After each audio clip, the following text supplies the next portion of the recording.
Hello, everyone. Andy Goldberg here, and I'm excited to have Murray Henderson from House Collective on the Founders Chair podcast. Murray, welcome to the show.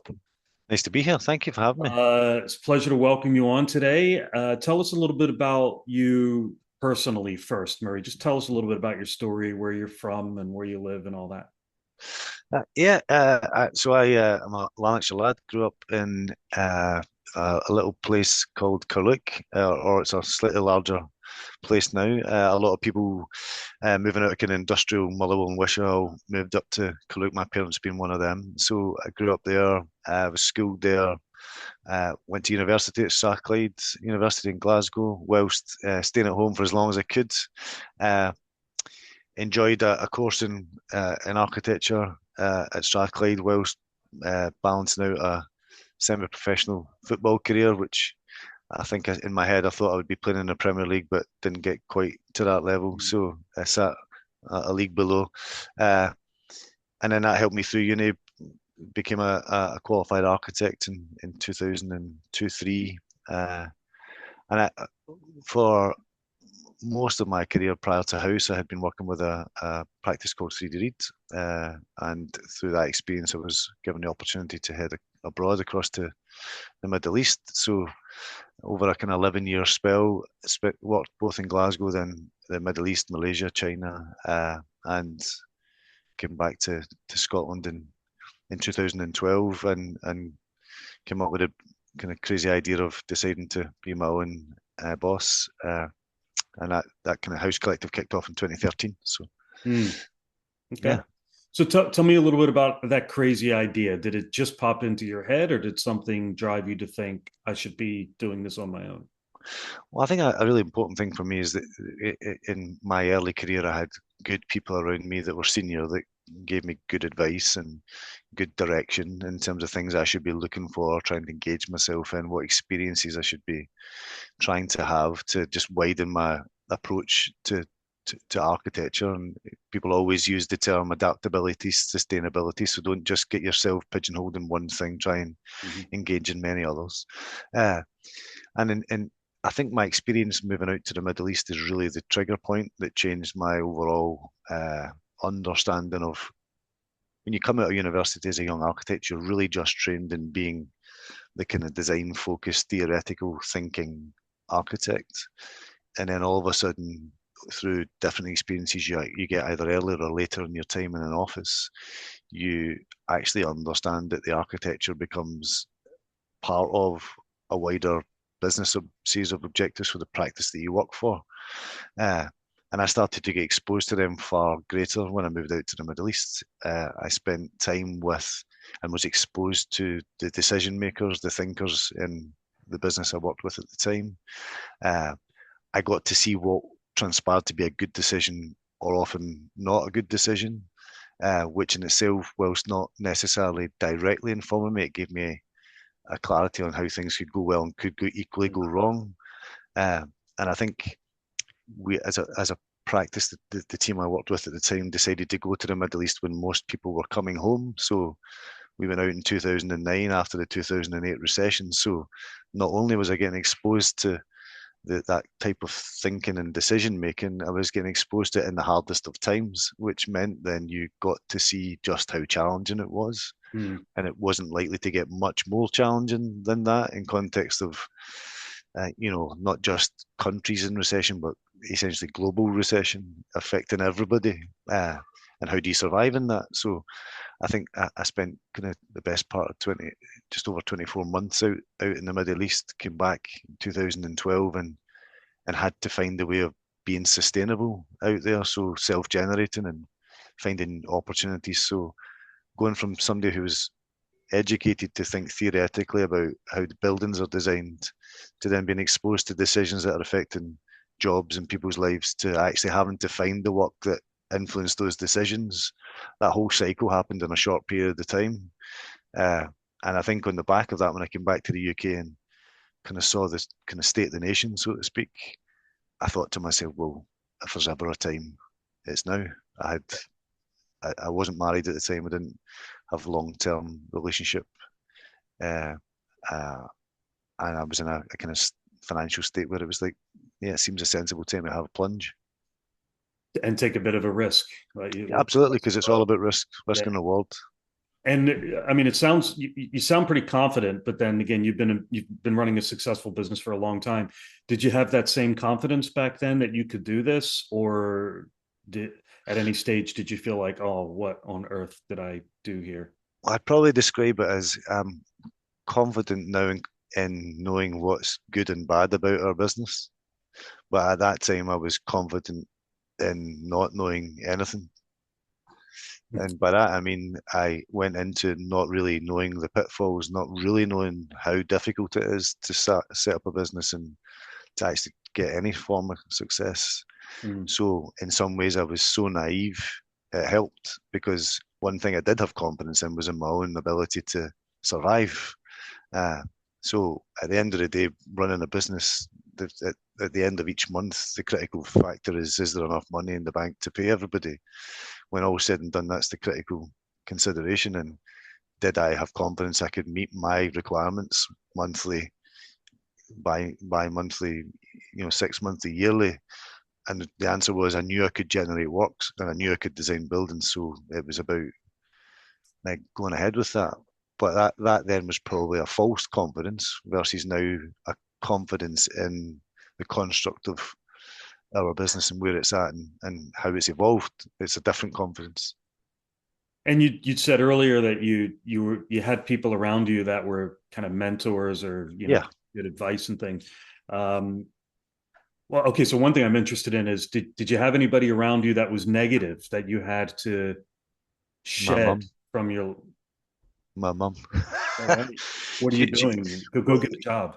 yeah, so I think my background was my family have largely all been employees, and there is a kind of mindset very much that being employed when you finish university, get a job. When you've got a job, you get your income. When you've got your income, you go into the next phase of life, get married, have kids, and like follow the kind of path. And I'm not saying this as a criticism of anybody or any approach that anyone's taken prior to me, but my mum was probably really nervous. Well, what are you doing? Like, you've got a good job. Uh, but sometimes it's more than that. It's not actually about money. Wasn't in the motivation, uh, or indeed the consideration of failure. It was about enterprise. It was about ambition and challenge and problem solving and trying something and seeing whether or not I could satisfy my own belief that I could do it, I suppose. So, Absolutely. so I didn't remove my mum from my life. I just had to kind of prove to her that it was okay. Yeah. Tap into certain resources for certain advice and other resources for other advice. Yeah, exactly. Otherwise, I think generally speaking, most people that we kind of shared the idea with were largely very supportive, whilst at the same time conscious that it was going to be pretty tough given the kind of landscape we were entering into at that time. 2013, we had just kind of started to see light coming out of recession, and all of a sudden, with the Scottish independence referendum to consider that was affecting uncertainty and opportunities for business in Scotland, funding not coming north of the border where it once did. Uh, all of those things. So, in terms of a time to actually start a business, it's probably not recommended by most business, or in your own field, you'll know this, but in some ways, opportunity is created through difficult times. So, I think we've certainly benefited from that. I started my business in 2010, so right in the middle of Yeah, the recession, and people weren't saying, "What on earth are you doing?" But they were just saying, "Like, are you sure? Like, is yeah. this right?" You I know. think that was probably the more consistent. It was, oh, really? Uh, so it Mhm. wasn't anyone being negative, but not necessarily anyone jumping for joy for us. So Exactly. Tell us about your company. Tell us about House Collective now. What are you doing? Who do you do it for? yeah, so do you know? I think if we sat and thought about that kind of first conversation between myself and my business partner Jim, about where would we be in 12 years and the kind of projects we'd managed to get ourselves involved in, the successes we'd had, would we genuinely believe that was what was possible? I don't think so. We've been very fortunate to have uh, worked with some of the largest client base in context of certain sectors. So, for example, in the build to rent sector, we've delivered now two fantastic buildings in Manchester and Glasgow for Moda Living Group, one of the kind of key companies that first stepped into the build to rent market outside of London. We've now just got consent for them on a 709 apartment community in Glasgow, which hopefully will move forward in the coming months. We're working on one of the most challenging sites in the city of Glasgow, and with Vita Student for a student PBSA proposal on Circuit Street, just beneath the art school, which is a fantastically challenging project. We've been involved in significant urban regeneration schemes with the redesign and redevelopment of Shawlands town centre shopping centre with Ediston. A fantastic project for different reasons. I used to live in Shawlands when I first came back from the Middle East, and my son learned to walk on the elevated walkway on Shawlands Shopping Centre, and to see how it's kind of lost. It's so important to the community, but it's lost its offer in terms of quality of retail or provision for community to then try and go in and solve that challenge was really quite fascinating for us. We've done a lot of private for sale residential with some of the kind of major house builders, Cala Homes, West Point Homes, Stuart Milne. We've been entering into the hotel sector with tall building consents for Stay City, Apart Hotel, and Radisson, bringing that forward, a new offer to the city of Glasgow. We've walked up and down the country. We've been fortunate enough to deliver right across the UK, from as south as Warwick to as north as Dundee. We just recently finished our first kind of major commercial office building, Grade A office building, with BT as the kind of anchor tenant, which was a fascinating experience for the team also. And then, of course, we do all the other interesting bits of being an architect, from master planning to industrial sector to a small scale office refurb and fit outs, and generally speaking, try to apply our approach and our process of thinking to any particular project that comes across our desk. Okay, so you're not just working in the Glasgow area. You've got a wider reach. Do you enjoy that, going a bit further afield? And yeah, look, I think it's in reality it's a necessity. We see that the market in Glasgow is very competitive, but not necessarily for the right reason. There are many architectural practices and not enough work. In reality, and in Scotland generally, the investment in Scotland relative to other regional cities south of the border is markedly different. Some Scottish cities are harder to penetrate than some English in terms of getting into them. So, and a lot of the time it comes down to the relationships you have either historically or you built up through your business development approach over the years. And so we found it easier to find work south of the border sometimes than it is to say get a job in Inverness or in Edinburgh. So I think we've always kind of opened our eyes to the fact that we're Glaswegians. We love living and working in Glasgow. We love the city, but for our business to not just experience and satisfy its business objectives, but also some of the kind of creative opportunities we want to be involved in, we have to go further afield. And that excites, hopefully, not just us, but the team that we have with us. We've been out in the Middle East. We've got a relationship with a practice out in the Middle East from when I was out there, that we help one another on certain scales of projects or certain types of projects, and that's been quite beneficial also. So again, it opens doors to opportunities. There's nothing to say no to as such. And you mentioned your team, like everybody would agree, I would imagine, that one important key to building a successful business is building a successful team. Most definitely. What have been, what would you say has been your secret to success, or your biggest advice in terms of creating a great team of people? Don't expect that everybody will do everything the way you do it. You'll just be disappointed. Yeah. And that's not a criticism of anybody. That's just the reality that we have our way of working as individuals, and everybody else has their way. The important thing that we have to try to develop is the culture within which we work, such that people can apply their own way of doing things to satisfy the same end. Yeah. Uh, and I think that's probably been the confidence I talked about, and the difference between a confidence at the start to a confidence now. My understanding of how difficult it would be to grow a team and an attitude towards work as a group versus my understanding of it now is considerably different. Uh, Mm. it's just I was fortunate enough to spend a lot of time in football dressing rooms, and I get laughed at in the studio because I use a lot of football and analogies. But that sense of what's happening in that dressing room has really helped me understand things that are going on in day-to-day context in the studio, from how people feel to where their confidence lies to where it's low to where a challenge is coming on a project, or where we're actually really excited and we're dynamic and we're kicking on. I think that the communication and the interface between people day to day is incredibly important. Absolutely. What would you say has been your biggest learning as a business owner? Uh, oof. You need to fail to succeed. Yeah, get good at it.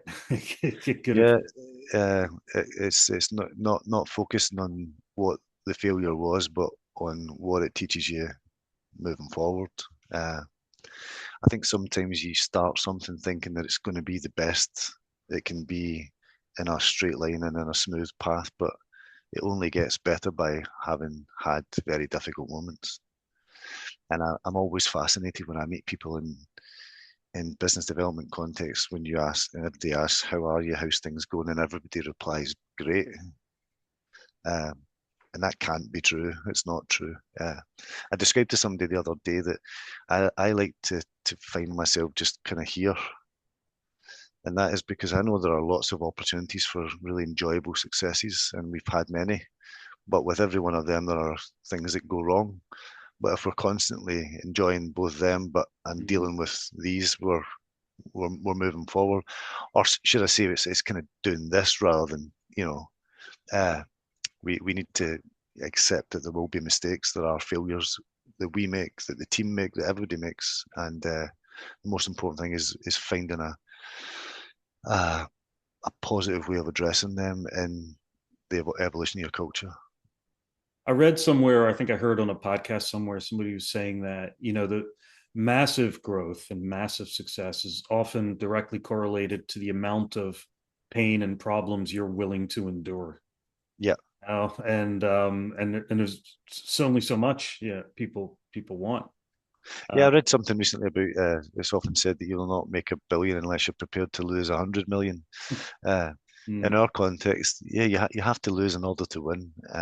And I think being comfortable and uncomfortable is often a big challenge for people. But sometimes you don't get an option. So that's the harsh reality of business, is that things are decided on a knife edge a lot of the time, and whether it's the success of getting that project or the project's delayed or there's a mistake made in it, like everything's just fine lines, and we won't get them all right all the time. And I think that's been the biggest.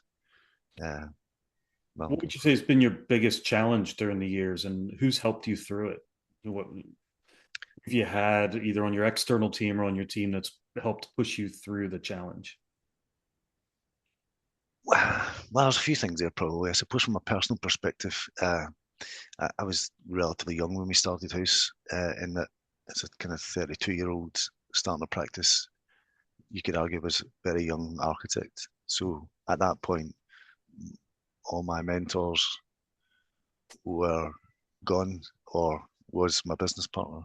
Uh, so then there are people that you have to reach out to outside of your practice to take guidance from. We've obviously had a relationship with yourself in the past, invaluable guidance and experience. There are other uh, people in other walks of life that we've been able to engage with that have presented me with opportunity for a kind of check-in at times. Other business owners or people in senior positions in completely different walks of life that are willing and able to give you sound and good advice has been very important. Within the team itself, I think generally the attitude and commitment of the group that we've assembled over the years has ultimately allowed us to walk through really difficult times. And COVID being a key example, we are very much a workplace focused environment. We're not a work from home Yeah. environment. So that's probably the most testing period that we could have endured as a business, and we came out of it more successfully than we went into it. So I think that's testament to the hard work and effort of the group of people that we're fortunate to work with. Yeah, so you see the value in having everybody working in the office, Yeah, but that just makes keeping that culture alive much more important, doesn't it? absolutely. I mean, architecture is one of those professions where you've got from the youngest, least experienced to 40, 45 years worth of experience, and you don't learn sitting in isolation. So we must try and, day to day, even when I'm sitting on this session with yourself just now in the round of the office. So everything that I'm saying, everybody can hear. So there's no need for uh, closed doors, and there's honesty and transparency, and there's ultimately from that opportunity for learning and quicker. People gain experience quicker from overhearing a conversation that's been had by someone senior to them to someone external that creates opportunity for a question to be asked or a learning outcome to be discussed. But when we work from home, that's very, very difficult because as much as the fact we can have a call just now shows that it works, but longer term for us in our environment and in creating good quality architectural solutions uh, in a timely manner that meets both our kind of creative vision and our business objective needs people together learning as we go. Indeed. So what's the next big thing for you in your business, Murray? What do the next couple of years look like in terms of growth and opportunity and challenges? I think it's fair to say that it's been the last couple of years have been quite challenging in marketplace for various reasons. There are lots of projects that have stalled or delayed through influence of change in government, national policy, bureaucracy generally, to local authority uh, delays in uh, planning committees or challenges around construction costs and Brexit and all these things that aren't yet easily identified as one particular thing, but together have created quite a lot of challenges. Our objectives are quite clear. We want to keep growing to find the more interesting, challenging, Mm. high quality projects. We are currently engaged in projects south of the border. We're in discussions on projects further afield, which is quite exciting for us. Uh, but fundamentally, it's about doing good work, and we've always been quite clear on the way we want to approach our projects, and the service that we provide is really, really important to us. That's what fundamentally gets us repeat work, working well with clients, being honest, transparent. Mm.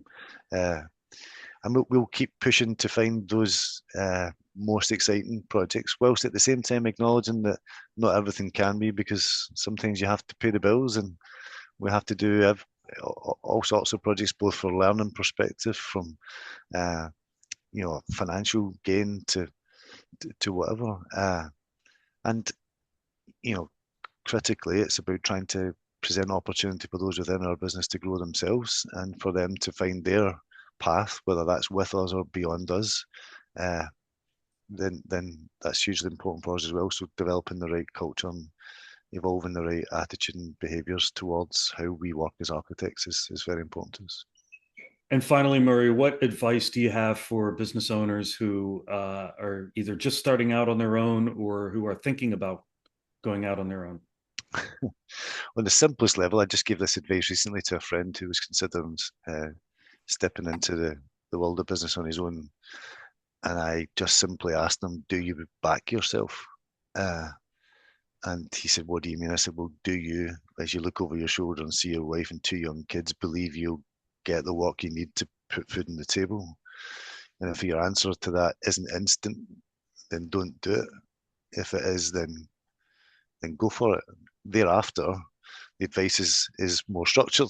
It's about finding the right people around you, uh, not scrimping on things that are important in understanding not just what your primary business idea is, but the infrastructure that's needed around it to support it. Because if that's overlooked, then the idea is only ever an idea. Uh, so it's the starting point is, do you believe you can do it genuinely deep down? Uh, and thereafter, it's about making sure you get the right people around you to be advising you day to day on things related to finance, things related to people, things related to marketing, law, all those things to ensure the infrastructure that supports your business is right. And I suppose the two may need to happen at the same time. You may not have that self-belief naturally, but being in the right environment around other people Can grow it, yeah, will give you that yeah, confidence you need. Yeah. yeah, yeah. I mean, I think when I spoke to my friend about that first question, it really was at the end of the day you have to know what you're stepping into, and and the reality is no one else gives you money, so you have to find it. Right. And so if you don't believe you can go and find that, then there is no point in starting. And that's a personal view. Like if I genuinely didn't think I could go and find a job that would pay a fee, I would essentially just be walking myself into bankruptcy.